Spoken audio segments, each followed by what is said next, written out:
This is how you add a highlighted line under your text. Let's have a look. It's not uncommon to see this kind of pattern on websites. You might have like a load of text or a heading, and you only want to add like a highlighted bar underneath certain bits of the text or the heading, or like I said, it could be a huge amount of text. It could be 100 words, and you only want to highlight certain words. Well, to do that, you are going to have to use a bit of HTML, and it might sound complicated because you're very much used to the heading or the text widget, but it is not complicated at all. I want to show you two examples on here. I've got some text and I've got a slanted yellow bar, and I'm going to show you how to do that. And you can control the rotation or whether it's perfectly horizontal or vertical as well. We've got a yellow highlighted line underneath colored text, and it's black text on a white background. But what about if you've got a background image? I've got white text and I've now made the highlighted text be yellow with a blue bar or a blue line underneath. Let's have a look at the HTML and the CSS. For the top line, we've got a HTML widget and we've got our text inside of a paragraph syntax. And the text is over here, I am, and then we got colored text in a line over there. But it is very much broken up. And I would recommend you look at this, study it, and go and stick a copy of this on your page so you can follow it through. The important bit is that we have highlighted text as a class, and that is currently spanning the colored text part over here. Because I'm going to apply some CSS to that particular class highlighted text. I am in a line or outside of that class, okay? Because the span contains it. Span class highlighted text. We then got the word color text, and then we're closing off the span over there. I have got some spaces as well with the NBSP. There's many ways you can do this. I just like to use NBSP because it's visually very quick and easy for me to see that I've got spaces in there and the spaces here and over here as well. Now, this is where I'm going and applying a bit of styling. I could have done this in the CSS, but I wanted to apply this to all of the text because when we get to CSS, that's where we're going to be a bit particular about what kind of colors we're going to apply for the bar or the highlighted text. So inside of the HTML, I've said my font family is Merriweather. So if you've custom loaded a font, you want to be using it, right? Because that's one of the things that sometimes people do fall foul of, right? You custom load the text, and because you're no longer using your heading or your text editor, your custom loaded one isn't being fed through, and you end up using like a system font, and you kind of go, oh, well, I'll just have to go with that because I'm using HTML. Actually, no, you can apply the style. If you got a custom loaded font like Railway or Lato or Montserrat, pop them in. I've also gone and applied my font clamp as well. So there's a lot of stuff you can do here. So my font is going to responsively change fluid typography from desktop to mobile, and I've set my weight to be 600. Now, if we go to the advanced tab, we go down to custom CSS.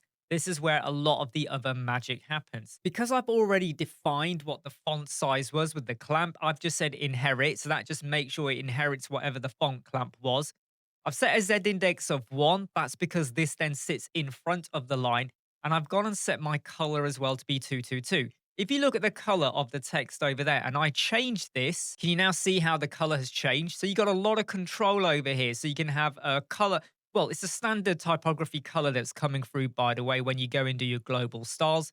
If I went and set my global color to be yellow, all of that would have been yellow by default. But over here, you can now fully control what that highlighted text color is. And then further down is where we control the line. So this is where I've defined the color. And again, I will show you that if I go and change it, it will do that for you. The line is currently tilted a little bit because it's got a minus 1.1 degree. If I was to go and make it be minus 10, you can see what it's doing.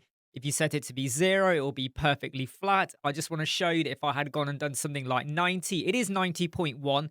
It's not perfectly vertical, but you can see what it's doing. If you want to add any border radius, so if I was to make this be a 30, it's going to be more rounded. So there's a lot of control you're getting here inside of the CSS. And don't forget, we've got a CSS course on our website, learn.websquadron.co.uk. Or if you want to learn how to build a bit more efficient websites with Elementor, page speed, responsiveness, and all of that, go and check out our course and our guides. Now, I've left these 4 items to the end because these are probably the most important ones. I am going to set the top of this to be 0, just so you understand that line is now at the top. If I go set it to be 100, it will now be at the bottom. So your text occupies a certain amount of a state within this heading. So there's the top and there's the bottom in terms of the size of that heading. So when you go 0, it goes to the top of that pink line. And when you go to 100, it crosses with the bottom of it, or it sits bottom with it. Let me just change this to be 0, just so you can see where it is. It's just slightly overlapping it, but it's there at the pink line. And then we have the left. I'm going to change that to be 20%. Now, if you don't put the percent in, it will disappear. You now see how it's created 20% gap from the left-hand side. If I had gone and popped in a negative, it would go the other way. And the same works with the right-hand side as well. And then we have the height, which is 35%. So if I go and set this to be 5%, you can see how thin it is. If we go and set it to be 85, you can see what it's doing. I'm just going to leave it as 35. So once you set the height, my recommendation is start with the height first, get it to be how thick you want it, and then mess around with the top. So where does it sit? At what point do you want it to start, either overlapping or crossing or tilting away, and just make sure that your text is still legible and readable, especially based on what color background you got. Think about accessibility, the WCAG 2.1 AA standard, your color contrast. Let's go over to this container now, and this just has a background image. But again, we have this HTML. If we go to the content, it's practically the same. I don't think there's any difference if I just double check. Yep, Merriweather, we still got the same font clamp, weight 600. And the only difference is that this is called highlighted text 2, because the CSS for this is ever so slightly different, but the HTML is the same other than the class name. Advanced tab, let's go to custom CSS. And again, you can see here, I've just got a different color being applied for the color. The one above was 22222. You can see what we're doing there. Again, we're inheriting the font size that we had before. And we get down here. In fact, there is no, I was lying. There is no difference. It's actually the same bit of code. So again, we've now made the top be as well. I've made the top be 65% instead of 55, so slightly further down. 30% is the height, so I changed that. Got a different color. And again, look, you could pop whatever color you want behind there. If I go with FFF, we'll have a bit of white color going on, and you can change the border radius. And that's basically it. Okay. Your HTML, because you're applying a class name. Now, what if you wanted to apply like the highlighted bit to, say, the letter I and then color text? Well, what you would then do is go back over to your content. You would go to where you have I, and I would basically copy all of that and pop it where the I is, and then just pop the letter I in, or the word I, or however you want to say it. And if you wanted to do it just for the line, you could do as well. And because you're using class names and you want to have a different color for the line, maybe you want to have a red underline next to the line, a red underline next to the line, and yellow for color text.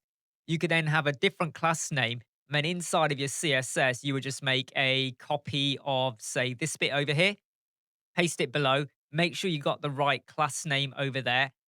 You might want to do that top bit as well, and then just modify and change it. It's pretty simple to do and really easy without you using an additional plugin or really complexicated code. Pretty simple. I'm Imran from Web Squadron. I hope you like, subscribe, share, and follow. I'll see you soon.